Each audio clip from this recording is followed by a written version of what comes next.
You know, when you hear the definition of an entrepreneur, and when you, especially John Della Costa brings Leonard into the a role of entrepreneur, I am described as a serial entrepreneur. Now, a serial entrepreneur is sort of like Len. You can't stop. You're always going to do a new business. And so I thought of a definition of entrepreneur that I don't know whether I've shared with you, Len, but it may belong to you. An entrepreneur is somebody with a great vision, sometimes great ideas, but wears blinders because he or she does not want to see the dangers that lie ahead. And that sort of like captures Len. And I thought I'd share with you just a couple of minutes because the main speaker is about to join the podium. That's Len. So we all want to hear from Len, but I just want to say a few things. I am a business person. I used to be a businessman, but then I realized that I'm really a business person because businessmen are not acceptable as much as business persons. And I got drawn into Len's web in a way that took me totally by surprise. I admired Len from the first time I met him. I admired his energy, his spirit, a lot of the things that have been talked to this afternoon into the evening.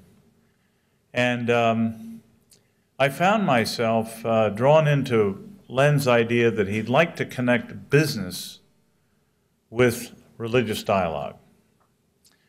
And then I discovered something, that I was the business that got drawn in to dialogue and became, I think, in the last 6 years, the main supporter of the JES, I think the largest supporter, which is just a very happy thing to be. If you can imagine, if you had the money to support the great work of Len Swidler, how wonderful that would be to be drawn into his friendship, to be drawn into his dreams.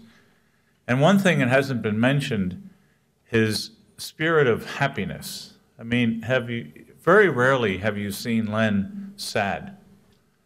And so it's really a great privilege to be a supporter, Len, of you and your work and the journal through some of its struggling years, 5 or 6 years ago, through the work of the dialogue, learning of 30 years of trialogues, which is just a fantastic thing. And, you know, of course, there's the emails.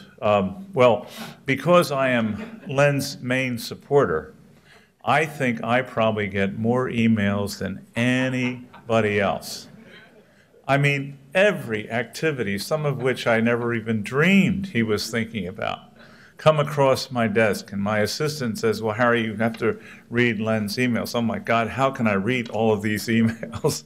I think I've read most of them, Len.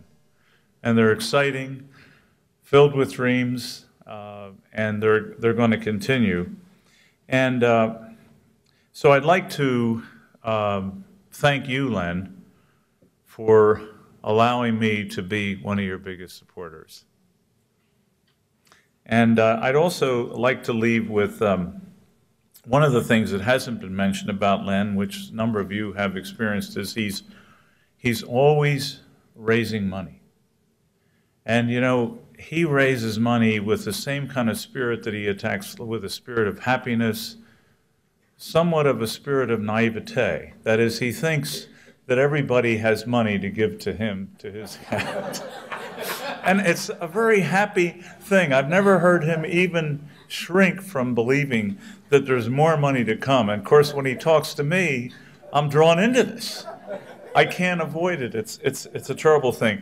And I'd like to say at the very end, and I'd like to introduce Len, but before I do, I'd like to say that one way to keep Len happy, because it's important to keep him happy, is to continue to help supporting Len, not just me, but all of you people, so that we can come here 10 years from now and celebrate his 90th birthday,